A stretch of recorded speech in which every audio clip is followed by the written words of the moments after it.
Point ఏంటంటే భారతీయ జనతా పార్టీకి వాస్తవానికి తెలంగాణలో స్పేస్ లేదండి. వాళ్ళు సామాజిక న్యాయానికి బద్ధ వ్యతిరేకులు, బద్ధ విరోధులు. ఇన్నేళ్ళు 12 ఏళ్ళు వాళ్ళ ప్రభుత్వం ఉంటే ₹1 తీసుకురాలి తెలంగాణకు.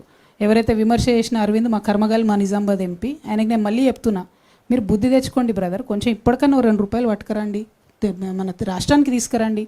మీ ప్రధానమంత్రి గారు పోయినసారి ఎన్నికలలో పాలమూరుకు వచ్చి పాలమూరు రంగారెడ్డికి నేను ప్రత్యేక హోదా నేషనల్ స్టేటస్ ఇస్తా అని చెప్పి అది పట్టుకరండి జరా. ఇప్పుడు 10వ తారీఖు మోడీ గారు వస్తున్నట్టున్నారు కదా, మరి తీసుకొని వస్తారా పాలమూరు రంగారెడ్డి, లేకపోతే 2-3 లక్షల కోట్లు మూట తీసుకొని వస్తారా? అట్లా తీసుకురండి.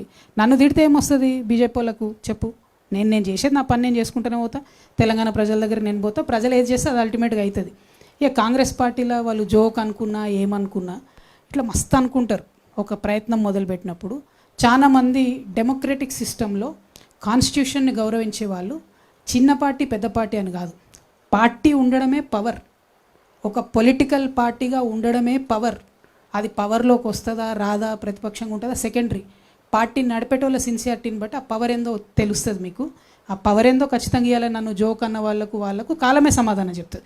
పర్సనల్గా ఒక్కొక్కరికి నేను సమాధానం చెప్పాల్సిన అవసరం లేదు. కానీ బీజేపీ వాళ్ళకి మాత్రం నేను చెప్పేది ఏంటంటే 10వ తారీఖు మీ ప్రధానమంత్రి గారు వస్తున్నారు కాబట్టి కొంచెం నిధులు మోసుకురమ్మని చెప్పండి, కొంచెం పాలమూరు రంగారెడ్డికి స్టేటస్ ఇవ్వమని చెప్పండి, బీసీ బిల్లు పెండింగ్ ఉంది దాన్ని తీసుకురమ్మని చెప్పండి.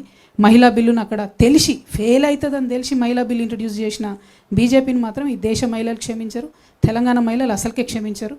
కాబట్టి ఆ మహిళా బిల్లును జర క్లారిటీ తీసుకొని రండి తప్పితే నా మీద విమర్శ చేస్తే ఏమొస్తుంది.